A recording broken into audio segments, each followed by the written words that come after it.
सुनहरे महलों और राजसी गलियारों में कन्नौज की राजकुमारी संयोगिता का मन एक वीर राजकुमार की कहानियों में बसा था। अजमेर का राजा पृथ्वीराज चौहान, उनके साहस और न्यायप्रियता के किस्से संयोगिता के दिल को छू गए थे।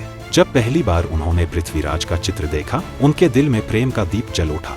लेकिन यह प्रेम आसान नहीं था। संयोगिता के पिता राजा जयचंद पृथ्वीराज से गहरी शत्रुता रखते थे। संयोगिता के प्रेम को ठुकराने के लिए उन्होंने स्वयंवर का आयोजन किया और पृथ्वीराज का अपमान करने के लिए उनके पुतले को द्वारपाल के रूप में खड़ा कर दिया। यह देखकर संयोगिता का दिल जैसे आक्रोश और साहस से भर गया। स्वयंवर के दिन संयोगिता ने अपने पिता की सभी सीमाओं को तोड़ने का निश्चय किया। जैसे ही उन्होंने स्वयंवर सभा में प्रवेश किया, बिना किसी संकोच के वह पृथ्वीराज के पुतले के पास पहुंची और सबके सामने उसे वरमाला पहनाकर अपनी पसंद का ऐलान कर दिया।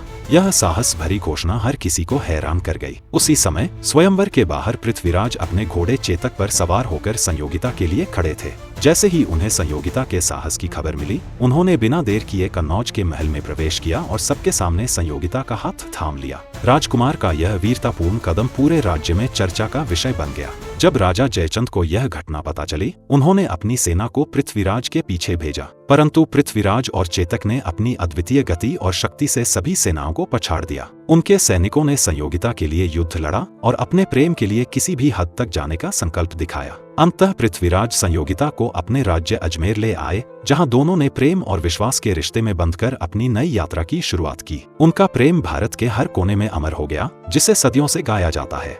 Like, comment, and subscribe.